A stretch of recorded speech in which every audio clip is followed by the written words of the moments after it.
President, I ask that the quorum call be dispensed with. Without objection, the senator from Wisconsin. Thank you, Mr. President. Mr. President, we know that taxes are scheduled to increase for all Americans next year. And we know that an across-the-board tax increase on all Americans would be very bad for our economy. What we disagree on is which tax cuts should be continued. Unfortunately, this has become a highly partisan debate. Someone watching this debate would assume that we cannot agree on anything when it comes to taxes, but they would be wrong. We do agree on far more than we disagree.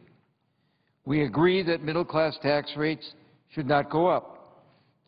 And we agree that the alternative minimum tax should not affect middle-class taxpayers. And we agree on a variety of tax breaks that help families raise children and invest in their education. Our disagreements elsewhere should not stop us from acting where we do agree.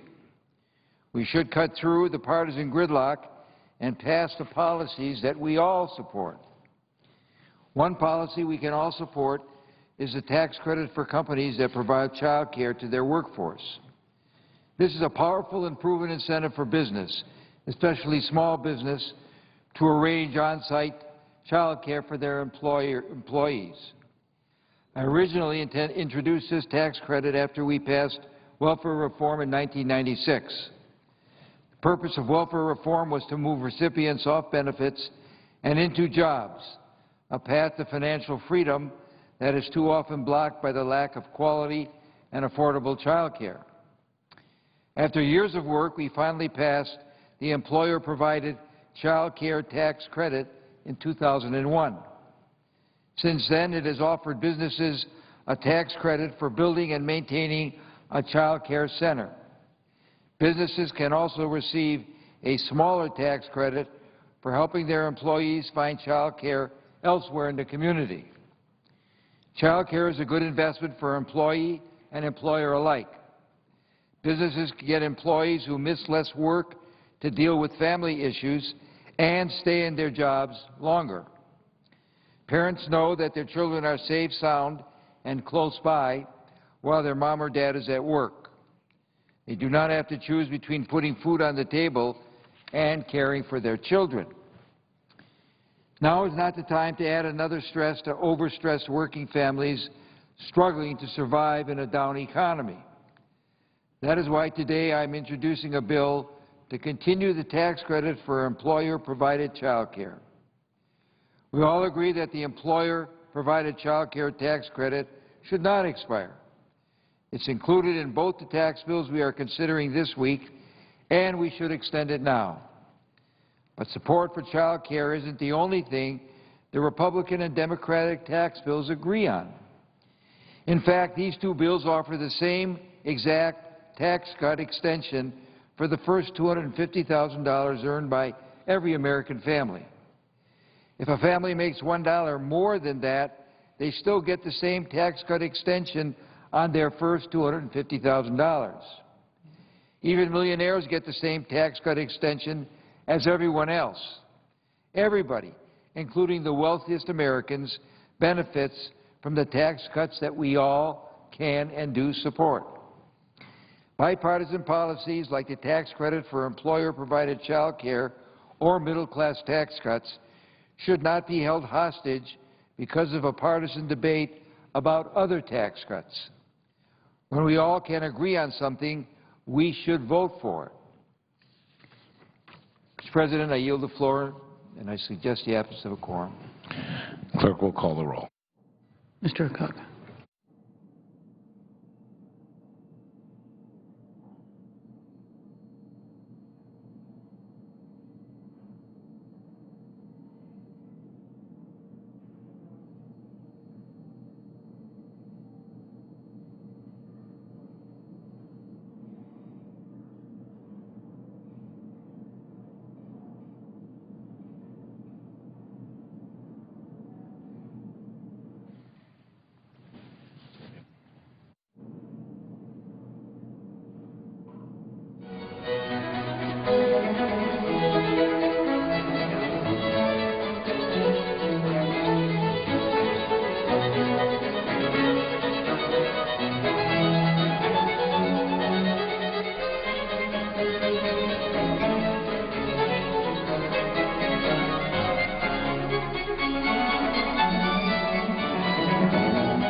Permission to dispense with decorum call.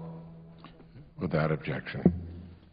Under the previous order, the Senate will observe a moment of silence in memory of Officer Jacob J. Chestnut and Detective John M. Gibson of the United States Capitol Police.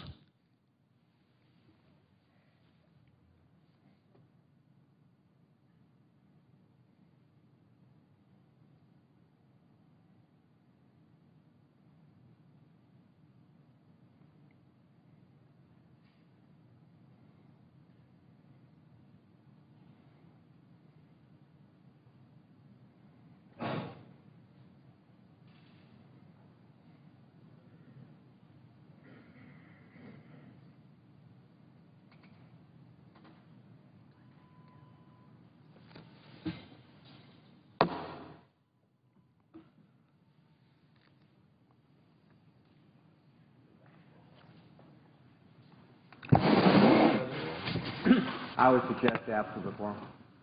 Clerk will call the roll. Mr. Acock.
Mr. President.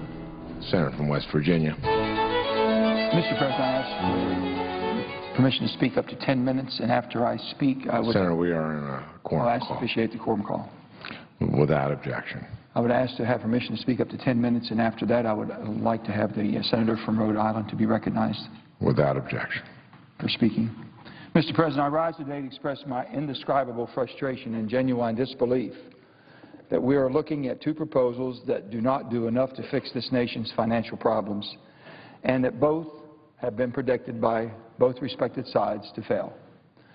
I speak of the Bush tax cuts and how those of us in the responsible middle find ourselves caught between a rock and a hard place, with a vote that offers truly no real solutions. It is no secret that I prefer fixing the problems this country faces, like most of my colleagues. We all have a different approach on this. We are hurtling towards $16 trillion in debt. And for the first time since the World War II era, our debt exceeds the output of our economy. Even our generals say the greatest threat this nation faces is not a foreign power or a terrorist organization, but the debt that we have created ourselves. We are staring down the barrel of insurmountable obligations for decades to come, and we are passing up a key opportunity to put this country in better shape for the next generation. As you can see, and as West Virginians know, we urgently need to put our country's financial house back in order. And the people of West Virginia are tired of temporary solutions to our long-term problems. As I have said so many times, I will work with both sides of the aisle, Democrats and Republicans, on a comprehensive solution that lowers tax rates, broadens our revenue base, closes loopholes, cuts spending, and reduces our debt, like the framework proposed by the Bowles-Simpson plan.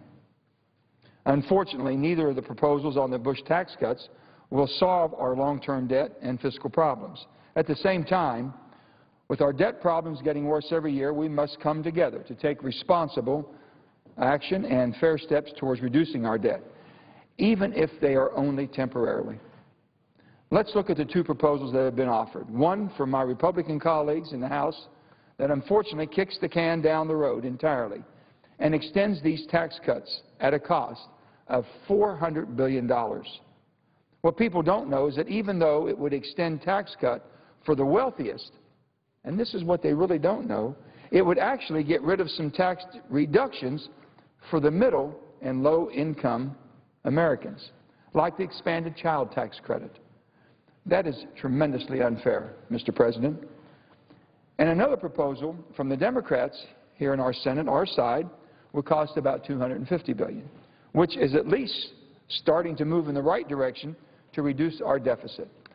And it keeps a tax cut for more than 99% of all West Virginians and high percentage in every state such as your own. When considering these two proposals, I kept two priorities in mind: putting our fiscal house back in order and restoring fairness to the tax code. So while I would prefer a bipartisan comprehensive solution, I will support the plan to keep taxes low on families that make less than $250,000. According to the latest available figures from the West Virginia Department of Revenue, more than 99% of all West Virginians will get a break on their taxes under this proposal. And the wealthiest among us will pay the rates that they did during Bill Clinton's presidency, which was the greatest era of prosperity that I can remember in my lifetime. On the other hand, the proposal that includes extending the tax cuts for the wealthiest Americans carries a heavy price for this nation. It's about $150 billion more than the Democrats' proposal.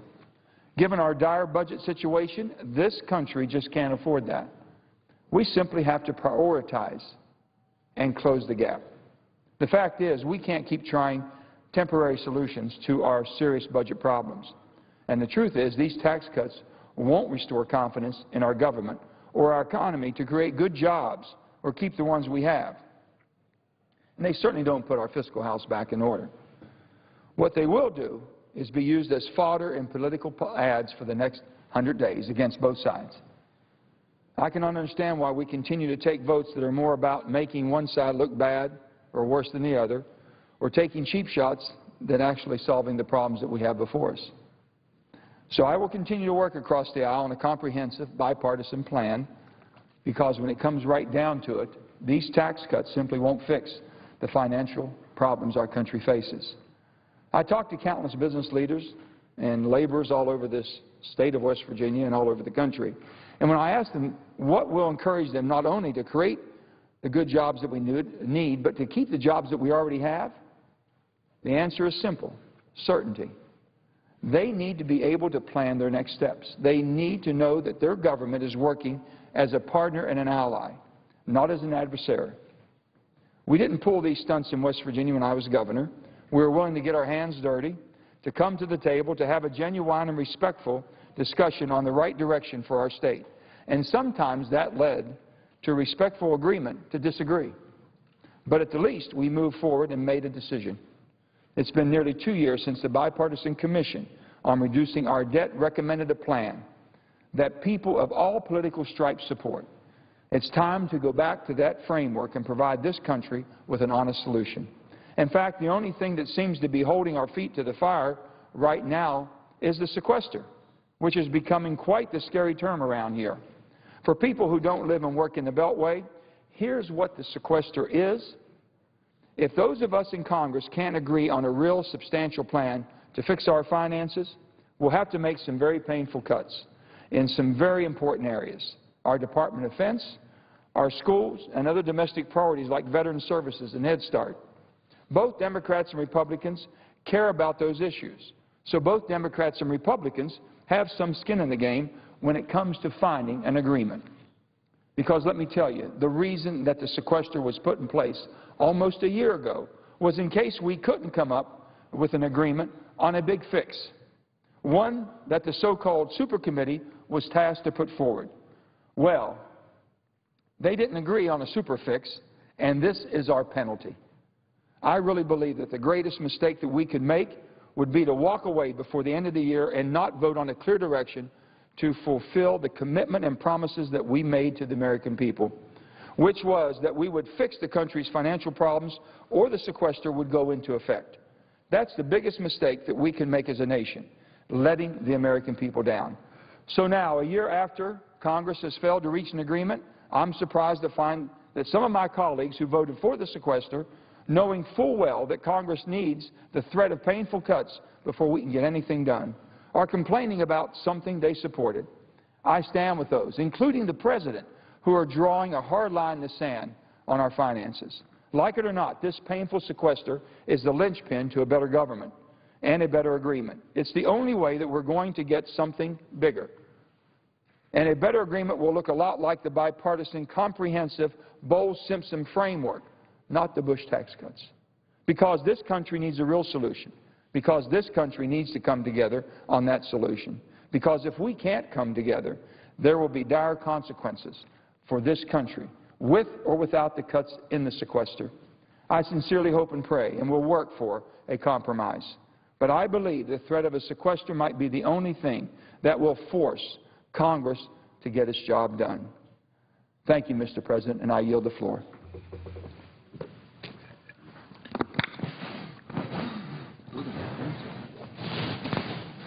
Mr. President.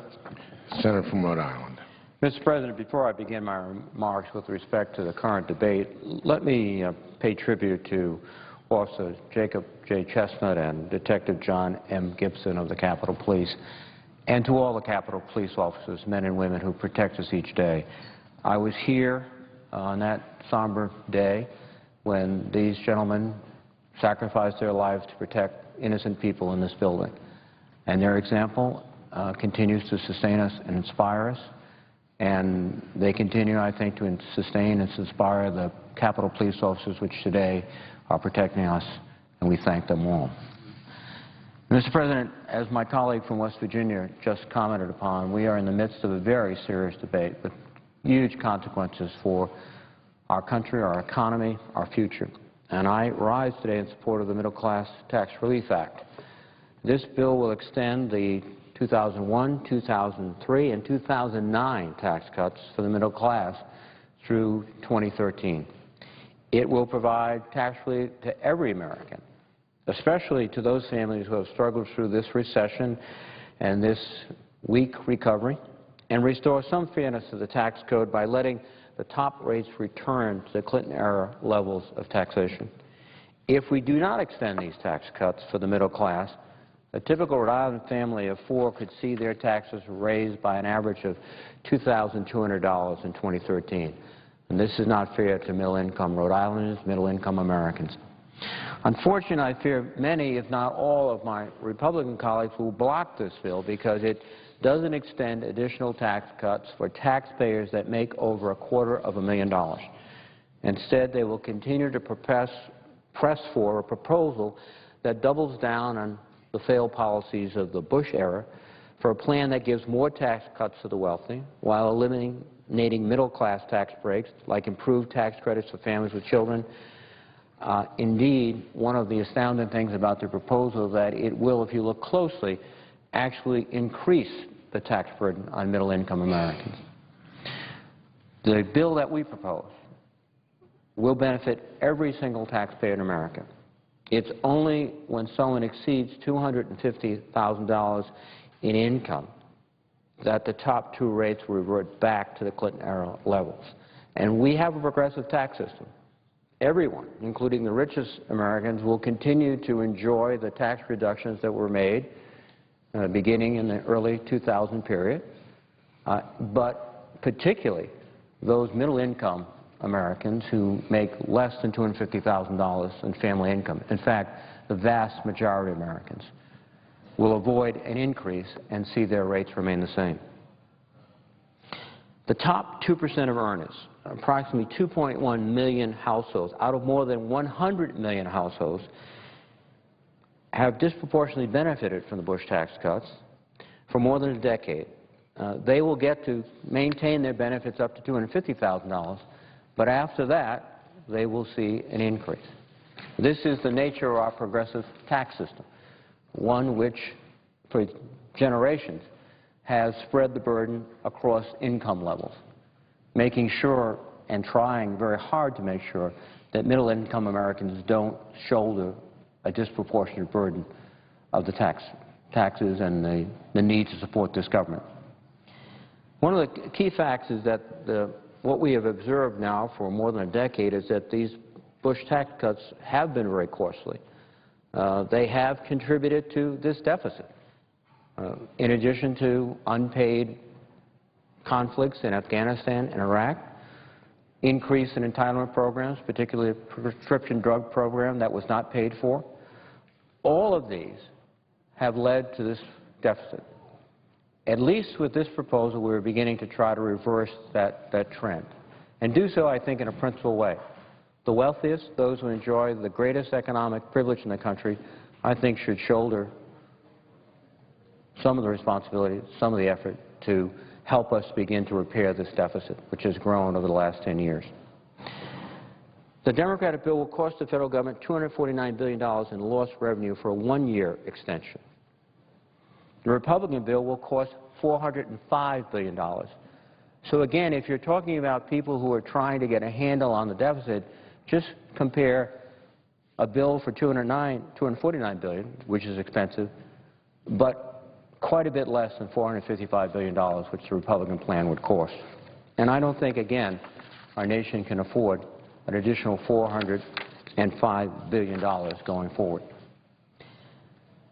There has been a proposal or a mantra that has been emanating for the last decade that these tax cuts create jobs and they contribute to our prosperity. But I think what we've seen, particularly over the 8 years of the Bush administration, is that the evidence suggests, since as President Bush left office, we were losing on the order of hundreds of thousands of jobs a month, that there's very little correlation between these claims and the economic reality we face. Indeed, if we don't have the resources to invest in the country, in our infrastructure, in our education, in the health of our people, we won't have the economic dynamism needed to be competitive and give our children the future that they deserve, indeed, frankly, the future that our parents gave to us. And they did it in the context of federal tax policies which were fairer, which were more progressive, in my view, and which allowed investment and job growth to be significant. And so, in my state, with a 10.9% unemployment rate and a national unemployment rate above 8%, it's imperative that we embrace fiscal policy that provides further stimulation for our economic activities, but also recognizes the need to begin to reduce this deficit.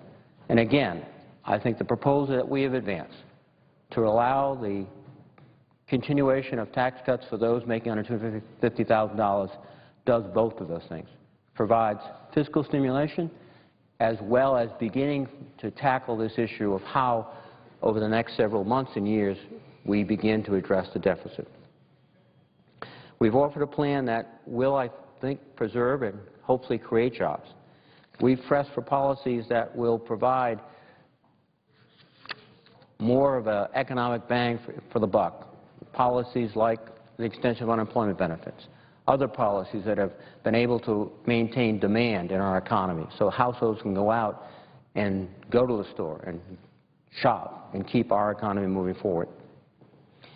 What I think we have to do is go forward, support this effort, begin the hard and difficult task of not only continuing to support middle-income families, but can begin to address the issue of deficit. I hope that my colleagues don't block this effort. I hope that my colleagues don't once again decide that doing nothing is a viable alternative to helping middle-income Americans and helping our economy overall. We have seen that in the past. Earlier this month, the Republicans blocked a bill that cut taxes for small businesses that hired new workers. The bill was estimated to create 1 million jobs nationally, could have created about 3,500 jobs in my state, and it was blocked procedurally. And last week, the Republicans blocked a bill that would have given tax cuts to businesses that brought jobs to the United States and closed tax loopholes for companies that send jobs overseas. That was blocked also. So I believe the record's clear. We have been trying week in and week out to create jobs here at home, to make our tax system fairer, to give middle-income families a break, and to begin to be fiscally responsible with respect to our deficit. The vote that will be upon us shortly, I hope, is a vote that we can prevail and go forward together and enact this policy. It will be, I think, a first step towards the larger issues that alluded to by my colleague from West Virginia, dealing with the potential of sequestration at the end of this year, dealing with the issue of policies over several years that will grow our economy while beginning to restrain our deficit and indeed provide a more stable, more sustainable economic environment for all Americans. And with that, Mr. Chairman, I would yield the floor. Mr. President. The senator from Wyoming. Thank you, Mr. President. I ask unanimous consent to speak as if in morning business. Without objection. Thank you, Mr. President. Mr. President, it has been more than 30 years since I was in medical school. But I still remember the day that my classmates and I stood to recite the Hippocratic Oath. That is an oath that has guided doctors for centuries. At its simplest, it can be boiled down to a single phrase. First, do no harm. I was reminded of that last week when the Federal Reserve Chairman Ben Bernanke testified to the Senate Banking Committee. Speaking about the approach that Washington should take toward healing our sick economy, he said, do no harm. Well, that's good advice for senators and for presidents, just like it's good advice for doctors. The problem is we have a president in the White House and Democrats in Congress who don't believe it and don't act that way. Day after day, as the president makes one policy decision after another, his policies do harm to the American economy and to the American people. Just look at how sick our economy has gotten since President Obama has taken over. The Federal Reserve projects that the gross domestic product will grow by as slim as 1.6% this year. That's not nearly good enough to give us the healthy economy that we need. The other night, the CBS Evening News opened with this summary, quote, "This is the worst economic recovery America has ever had," close quote. That's what they said, the worst. Every other president has been able to bounce back from tough economic times, not President Obama. Why is that? Well, why is our private sector economy today sicker than it was when the president took his oath of office? Well, The Economist magazine put it this way. It gave a characterization of the president as someone who, quote, who has regulated to death a private sector he neither likes nor understands. And I agree. Just look at the president's own words. He said that while government bureaucrats were struggling, he said that the private sector is doing just fine. Doing just fine? It's gotten worse. Because of President Obama's failed economic policies, more than 23 million Americans are now either unemployed or underemployed. Now, I think those 23 million people would say that to say to President Obama, do no harm. We've had 41 straight months now of unemployment above 8%. Our economy created just 80,000 jobs last month, just 80,000 jobs. More people last month signed up for Social Security disability benefits than got a job. That's not doing just fine. Look at what else the president said recently about small business owners. He said, quote, if you've got a business, you didn't build that. He went on to say someone else made that happen. Now, I know a lot of small business owners who would say that they worked extremely hard to build their own businesses. Farmers and ranchers who work from sunup to past sundown, and everyone in the family works to keep the operation going. And the corner dry cleaner who is trying to keep his doors open in tough economic times. The florist who's trying to avoid laying off another salesperson in the shop. You know, where I live in Casper, Wyoming, most of the businesses we have are small businesses. They were started by men and women with dreams and with determination. These people aren't looking for a government handout, but they don't want the government and don't think that their government should be hostile toward them. They work hard every day. They work hard to build their businesses. They try to expand. They create jobs in the community. President Obama doesn't seem to grasp that. Well, that's why instead of doing all he can to help small businesses, he's burying them under more regulations, under more red tape, under threats of increased taxes. Democrats here in Washington like to say that they're in favor of creating jobs. Then they turn around and do the very things that hurt the people that create the jobs in this country. Washington has already put out more than 36,000 pages of new regulations just since January of this year. If small business owners could talk to the President, I think they would tell him that they don't need more paperwork. They would tell him, Mr. President, do no harm. The damage President Obama's policies have done to our economy so far is terrible, and it's likely to get worse. We know that the President's policies are holding back our economy from the type of normal recovery that we've had from other recessions in the past. Even worse, he's paying for his failed policies by piling an unprecedented amount of debt on future generations. Today, our national debt is $16 trillion. In just 3.5 years, President Obama has managed to waste more taxpayer money than any other president, in my opinion, in American history.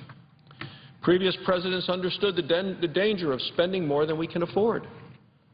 John Kennedy, President Kennedy said, persistently large deficits would endanger our economic growth and our military defense commitments abroad. Now, President Kennedy made that statement 50 years ago, 1962.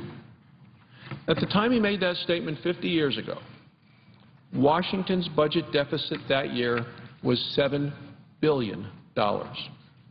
So we've gone from $7 billion 50 years ago to a projected deficit of $1,200 billion this year, from $7 billion to $1,200 billion. I mean, it's 170 times greater. Has anything else increased that fast in the past 50 years in terms of expenses on anything?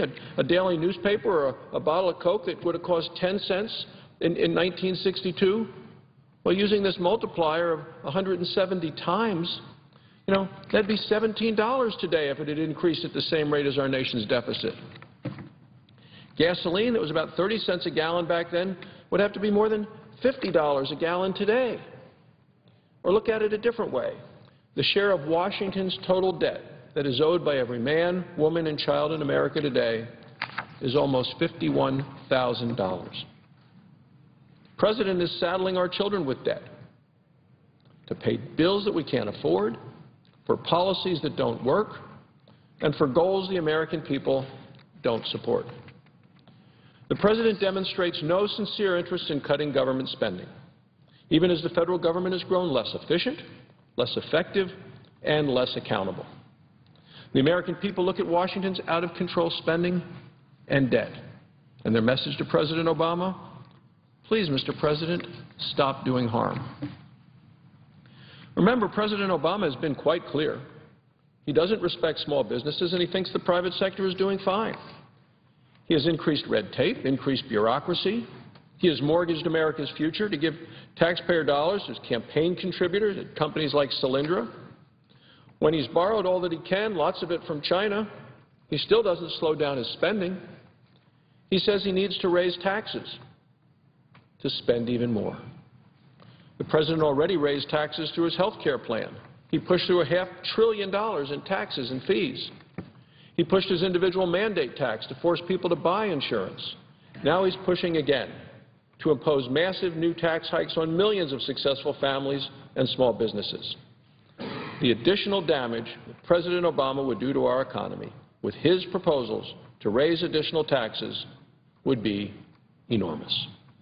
Now, that's not just my opinion. It is my opinion, but others agree. That comes from the accounting firm of Ernst & Young. They did a study of the President's plan and found it would wipe out 710,000 jobs. Middle-class workers who keep their jobs would see their wages go down. 2.1 million business owners would be hit with higher taxes. That means less money left to expand, less money left to hire additional workers. Again, you can't be for jobs and against the people that create jobs. In short, as weak as our economic recovery has been these past 3 years, the worst ever, as reported in the news, the president's tax increases would make matters worse. Just look again at the difference between President Obama and a different Democrat president, John Kennedy.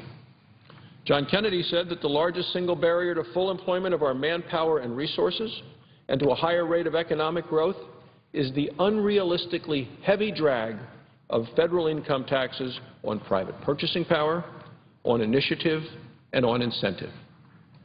Now, this lesson from President Kennedy is lost on President Obama. The only solution that President Obama seems to see is to raise taxes, and to raise the most on the very people and businesses that we need to lead us to prosperity and economic recovery. Remember the words that President Obama used when he was running for president in 2008. He said that even if his tax increases led to a less revenue for the government, that's what he said, even if his tax increases led to less revenue for the government, that he would raise taxes anyway as a matter of fairness. Fairness? Fairness? What about doing what's best for the country? Now, as an orthopedic surgeon, when someone came to me with a broken leg, I would try to fix it. You don't break someone else's leg so that then the two people would then be equal and both have broken legs. The president is promoting his vision of fairness over good common sense. The American people know that those who work hard and take risks should be free to enjoy the fruits of their labor. They should not have to suffer more angry attacks by the president and by Democrats in Washington. The American way should be to promote success, not to punish it. President Obama should abandon his misguided agenda to replace the long-held American value of equal opportunity with the president's own desire for equal outcomes, regardless of effort. But before he makes things even worse, he should stop, and he should do no harm. Finally, I want to address one last issue where I think that the Democrats in Congress and the White House need to reverse course. Our country faces what has been called a fiscal cliff. Unless Washington acts, in January, taxes will increase across the board, not just on small businesses, but on middle-class families and even low-income people. Republicans in the House have already voted to approve long-term spending cuts. This month, they will vote to stop the tax increases. Republicans have a plan to create a healthier economy by making our tax code simpler, flatter, and fairer for all Americans. What happens next is in the hands of the Democrats in the Senate.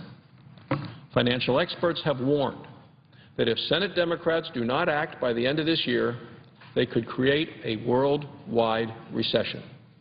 This is very serious harm. Democrats appear to be ready to do it. The Senate Democratic leadership has made clear that they would let the country go over the fiscal cliff rather than compromise on tax hikes. President Obama recently said the same thing.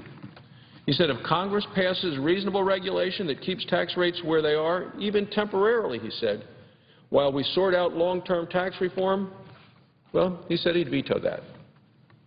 He would raise everyone's taxes and risk another worldwide recession. Mr. President, look at what you're saying. Stop threatening grave damage to America in reckless pursuit of your political agenda. Mr. President, do no harm. Those words that sum up the Hippocratic Oath, they ring true for so many people across America today.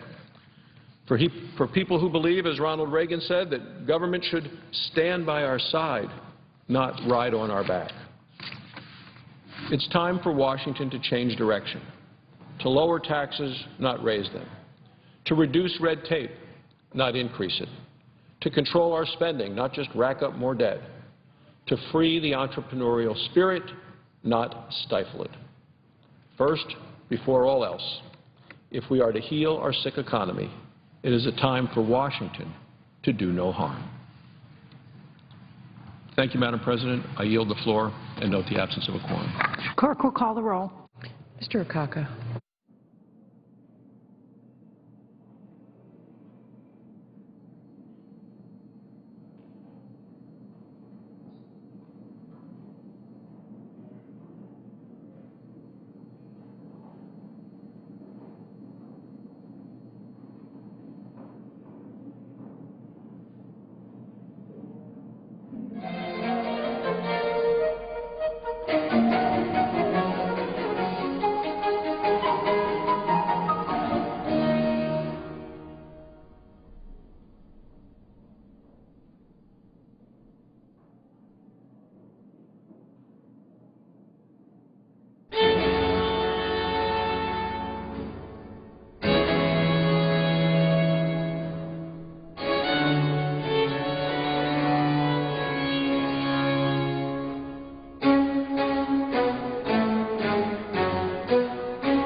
President, I ask unanimous consent to dispense with the quorum call. Without objection. And ask unanimous consent to speak as if in morning business for up to 10 minutes. Without objection.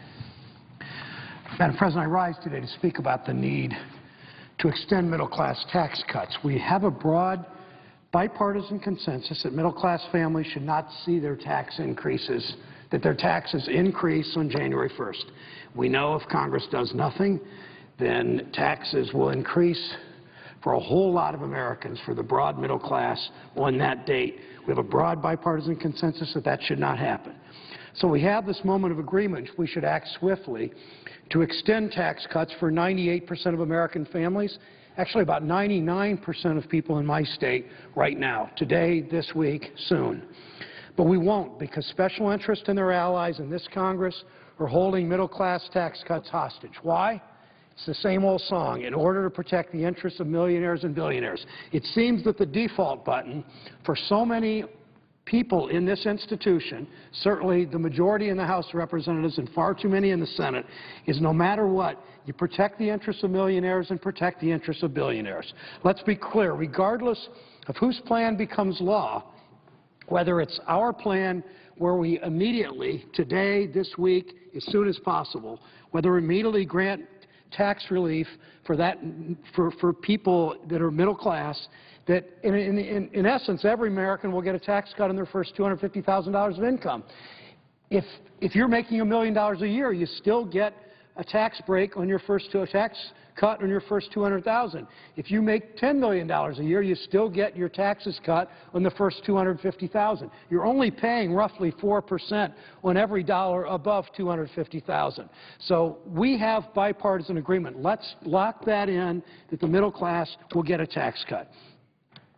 There's an old cliche that the definition of insanity is doing the same thing over and over and expecting different results. We've been in this policy shop before when they sold us the same flawed economic policies based upon tax cuts for the wealthy trickling down to the middle class. I was in the House of Representatives in the first part of the last decade when President Bush came to us. We had a huge budget surplus, if you remember those days, a huge budget surplus. In fact, in 2001, we had the largest budget surplus in American history. Surplus, not deficit. Look what we're dealing with now. So what happened? We went two wars, Iraq and Afghanistan. Bad idea to go into Iraq.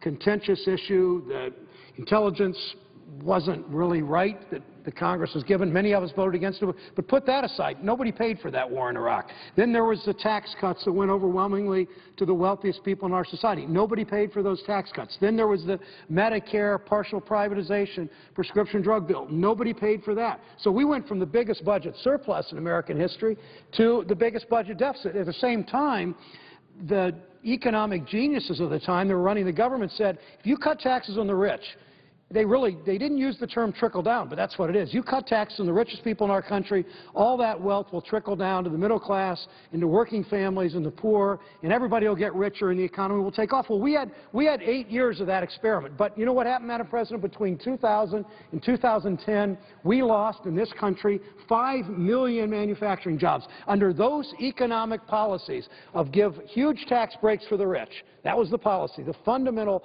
tenet, central core of that policy is huge tax cuts for the rich.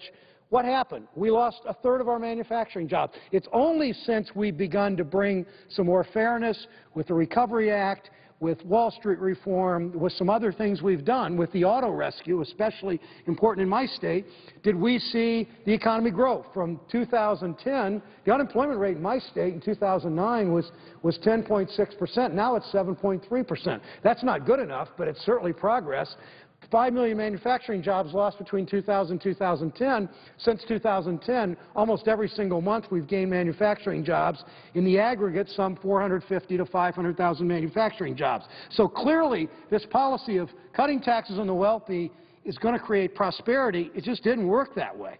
We went from, as I said, went from a surplus at the end of the Clinton years to massive deficits at the end of the Bush years. So let's be clear. We're talking about returning the tax rates for the top 2% of Americans to their 1993 level, the same year that President Clinton balanced the budget. Opposition to our bill to extend the middle-class tax cuts say if millionaires have to pay the same marginal tax rate that they did in the Clinton years, then job creation will suffer. But It doesn't make sense. Again, the Clinton years, we want to go back to tax rates for the richest people in our country to what they were under President Clinton. During that 8 years, 22 million increased jobs in this country. The Bush years with low tax rates for the rich, we lost 5 million manufacturing jobs and had absolutely anemic economic growth.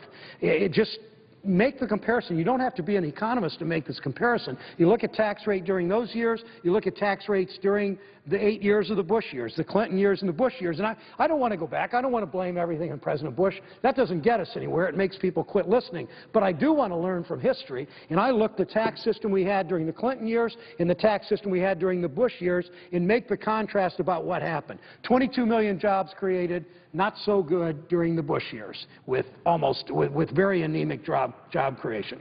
For too many people in my home state, the recession meant that they had to delay. The recession didn't mean they had to delay buying a new yacht. Workers in Steubenville and Norwood and Norwalk were struggling to stay afloat. They struggled to make ends meet. Too many are still struggling. That's why we have a responsibility, Madam President, to the people in New Hampshire and the people of Ohio all over to pass the Middle Class Tax Cut Act of 2012. Madam President, the median household income in Ohio is $47,358. For those families, a $2,000 tax cut means a whole lot.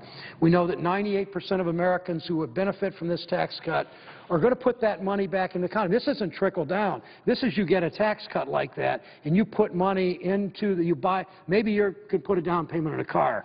Maybe you can help pay your son or daughter's way to community college. Maybe you can do some remodeling in your house. Maybe you can just do some things around the house that you need to do, or take your kids to a movie or go out to dinner once in a while. But that $2,000 really means a lot for a family whose income is $47,000. That's why this legislation is so important. We can't afford to stall on this important middle-class tax cut for the Americans who need it most. The middle class in society has been beat up long enough for 10 years, Madam President, where wages have been stagnant, where people are too anxious about layoffs, where people simply haven't had the opportunity to do what they need to do to build this great country. Madam President, I ask my colleagues to support this legislation. And I yield.